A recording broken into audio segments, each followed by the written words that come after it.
right. Good evening, boys. What is up? We're going to talk tonight about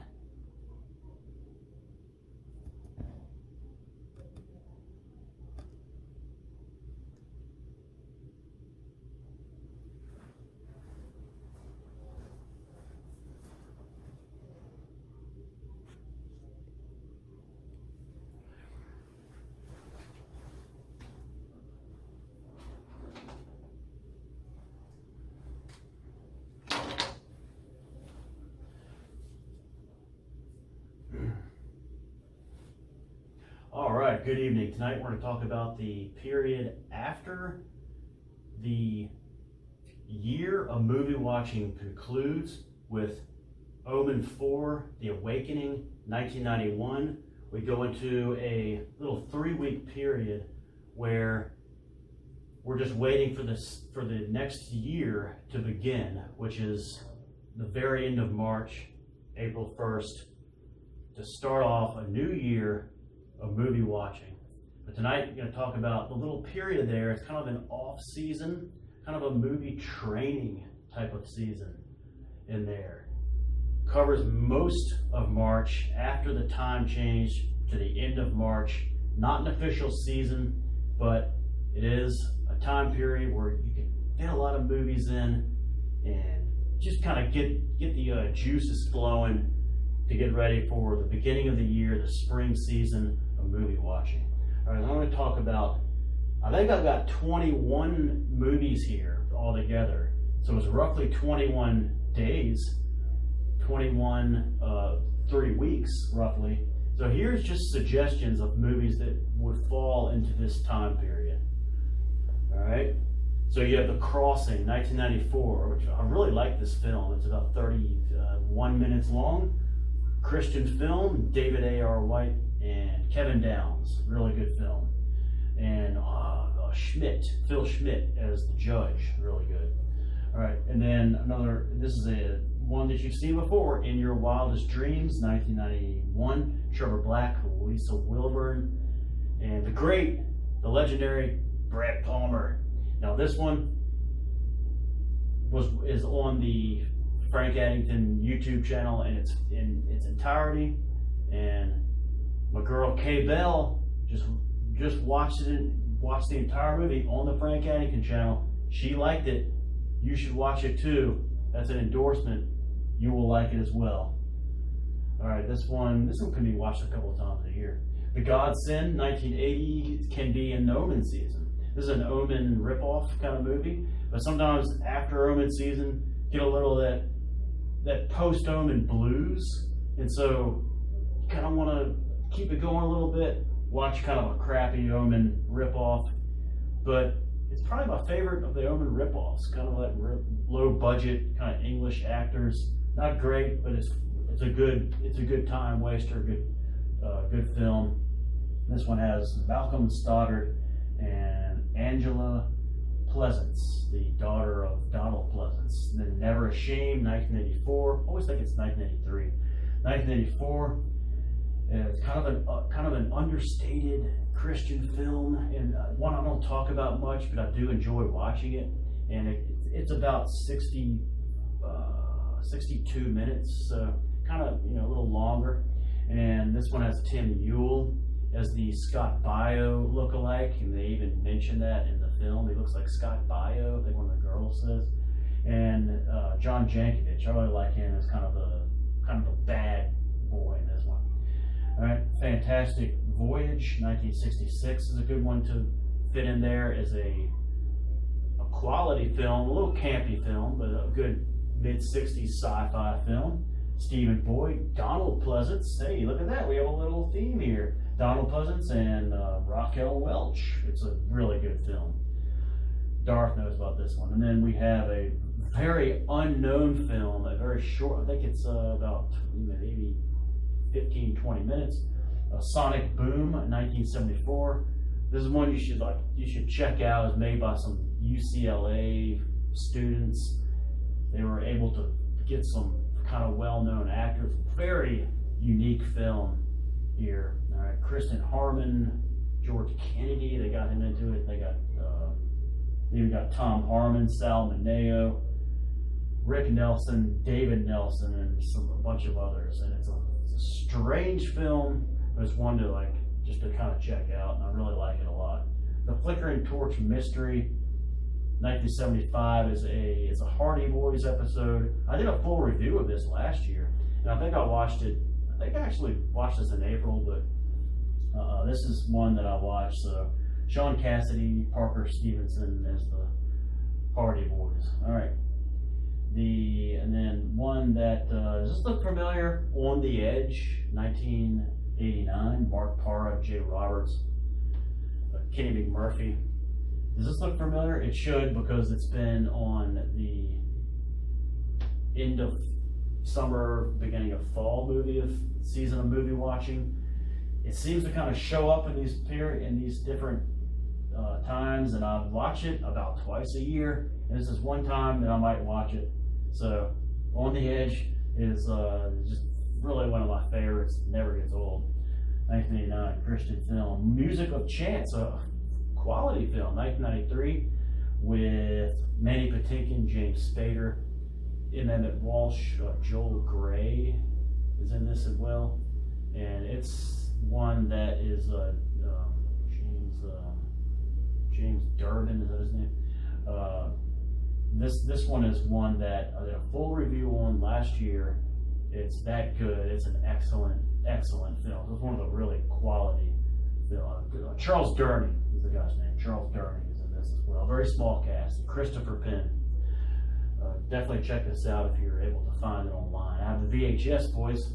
Next one is Werewolf, 1997. This is a MST3K one. You're not going to see a lot of MST3Ks from now, really from January until June. You really won't see it for the bunch of MST3K until June season. So for people who think I might rely too much on the MST3K, it's not true. But this is one that kind of falls in there as a, check it out during this time. Werewolf, 1997, kind of funny. It's got some kind of unknown Federico Cavalli and Joe Estevez, which they make fun of a lot. Martin Sheen's brother. It's pretty funny. They do a little skit on Joe Estevez. And then another really good film that if you have time, if you have over 2 hours, Rio Bravo, 1959, one that DPCX has endorsed. Great film. John Wayne, Dean Martin, etc. You know all the greats. A.G. Dickinson. End of the Harvest is one. This is not one that I have. I don't think in any other season. Yeah, it's usually March or into April. So during this time, you can. End of the Harvest is 1998. It's another Rich Cristiano film, and it's actually a really good one. It's not really campy. It has some campy lines in there, but it's David A.R. White, Brad Heller. I really like this one. This is really it's got a lot of good information, like biblical stuff in there. So I really like it. It's got a good ending. It's got a nice kind of twist type of ending. It's really good. End of the Harvest. It is on YouTube with commercials. All right, so then we have others you could throw in there. The Room, 2003. If you can find a version of it that's in a theater where people are making the comments during it, check that out too. But watching it without that, just watching it regular, is really good. This is an absolute cult classic. Tommy Wiseau, an absolute legend in filmmaking. Greg Sestero, many other great characters in this, great actors. The Room, 2003. I went to a screening of this back in January of 2018. Filmed a little bit of it. Great experience. Wasn't as good as the ones I've seen online, but hilarious community building and people making the standard comments during this. Cult classic, one of the worst films ever made, one of the best films ever made. Good time to fit this one in. MST3K again, Time Chasers, 1994. This one, Time Chasers. It's really a favorite. Matthew Brutch and George Woodard as J.K. Robertson. This is a great another 90s one. So this is not, usually they do like 60s and 50s and stuff, but a couple of 90s MST3K, Werewolf and Time Chasers. This is one that's a must watch for me every year, but I haven't watched this in, like, I didn't watch it in 2024, which is kind of interesting. So, gotta fit this one in pretty soon. Time Chasers, I love it. It's really, really funny. A lot of good comments during this. So check this one out if you get a chance on YouTube. Yeah, Time Chasers, guys. A lot of funny moments. Finally, we have some horror films. Okay, so we have these. Let's see, these here. Kind of, yeah. So a little quartet of these horror films in here, yeah. And we have the kids were laughing. So we have the Brainwaves, 1983. Brainwaves. I really think this is a really good movie. It's kind of more of a suspense mystery sci-fi than it is a horror film. But Brainwaves, 1983. It's just for some reason it fits right into this March, this off season. It has kind of this kind of pre-fall, this pre-spring feel to it, and it's just one of those 80s kind of horror films that you never hear about, but it's pretty solid. Susanna Love, her brother is in this. Her brother Nicholas Love is in this. Vera Miles from Psycho, 1960, shows up in Brainwaves, and Tony Curtis also is a doctor. Tony Curtis, who apparently had alimony checks he had to pay, he had to write out, because I don't know why else he would show up in this movie as the doctor. Really good. A couple other good actors in this. So kind of an unknown, but it's a good one to check out. Sleepaway Camp 2, Unhappy Campers, I think is the subtitle, 1987. Sleepaway Camp, 1983, is a must-watch for June, sometimes July, usually June. But so why Sleepaway Camp 2 this time? I don't know. It's just a time where it's the first time that I saw Sleepaway Camp 2 was during this time, and I don't know, it just feels right in that in this kind of around mid-March to check it out. So Sleepaway Camp 2 has of course Pamela Springsteen as Angela, and then you have Renee Estevez, who is another little link here. She is the niece of Joe Estevez, daughter of Martin Sheen. All right, and then we have sister or step sister of Emilio Estevez. Madman, 1981, is another one that has it's more of a fall type of movie. I think this takes place in the fall, which is different. Kind of camping, more like adults camping, which is kind of like really interesting type of plot there.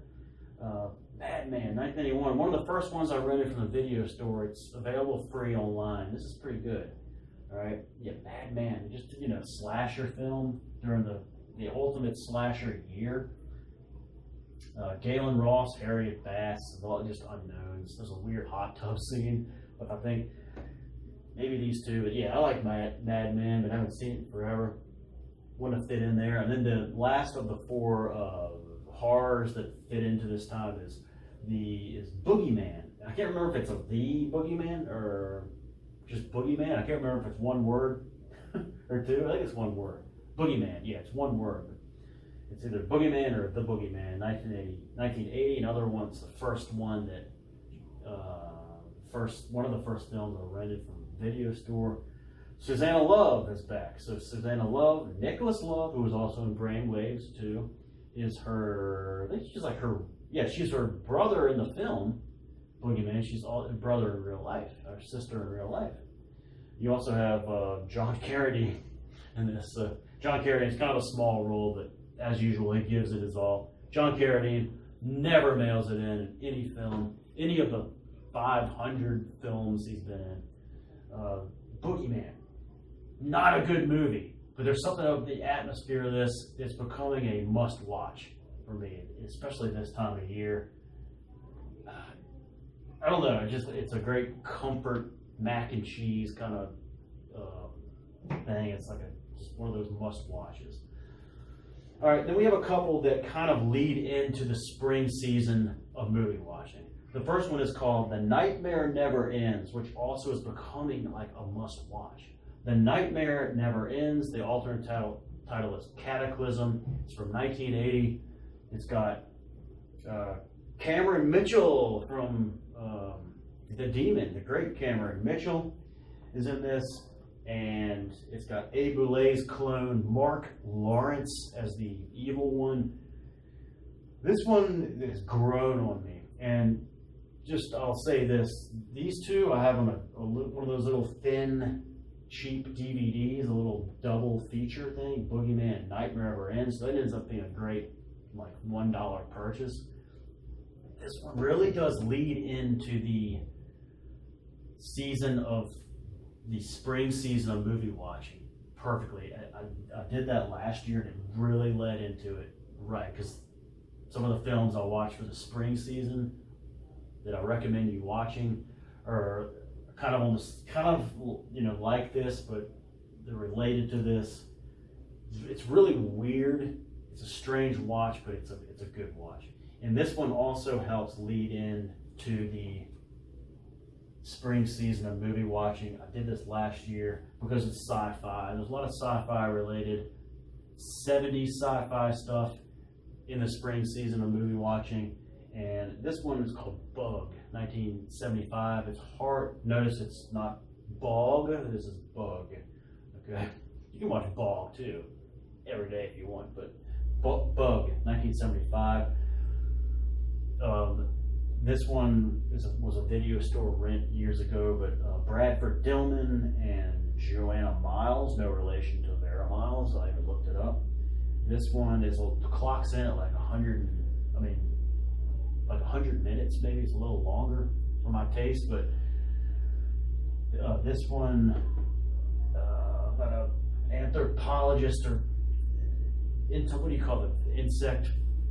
Insectologist, something at a college, do some weird experiment.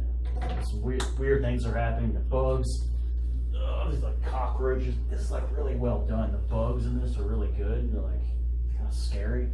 And this one, so it really leads into the spring season of movie watching. The Bug, Nightmare Never Ends. All right, so this is kind of your suggestions for this time. Really, I think you'll like trying these out. You'll notice that none of them are must-watches. I don't have must-watches up here. None of them are must-watches. All right, this is not anything that you do not watch here during this time. I'm talking all 21 of these can be shifted over to the spring season of movie watching, because there are some gaps there where you can fit some of these in. But none of them are must-watches. If I could pick maybe 4 or so that would be close to must-watches, like I talked about, I think, I would say this one is a must-watch now. I would say Sonic Boom is a must-watch. I would say the Boogeyman is now kind of a must-watch. And then, it's getting really close. Yeah, I'll say The Nightmare Never Ends. Yeah, that's almost a must-watch now. And then finally, I would say End of the Harvest. That is, so there's like your top 5 of like must-watches for those 3 weeks. Those are the ones, but again, they're not if I don't see them if you don't watch them hit here, then they kind of become must-watches for the spring season. Okay, so remember these 5. I really like the Godsend too in there, but again, just kind of a throwaway thing if you want to. But these are all good suggestions. Check out anyone that piques your interest if you're able to find them online or otherwise. So this concludes the movie training, kind of the off-season relaxing time before we get into the spring season of movie watching, which begins the year of movie watching. I'm going to do a complete video on that on the whiteboard and break down all of the must-watches and then all of the others. Talk about those for the first time. That'll be in the next video. Cannot wait to talk about that because that is my favorite season of movie watching in the entire year. And I'm going to recommend these films to you. I hope you will take the time to watch the video and then say, I'll try to watch, at least 1 or 2 of those films. So thanks for watching this. Season is almost Omen season coming to an end. Almost over. Omen 4 about to come up, and then we end a great year of movie watching, which began all the way back in late March 2024 with the terror at Red Wolf Inn, 1972. It's been a great year. Enjoy the off season, and I'll see you next time for the spring season of movie watching breakdown. This is Peters signing off.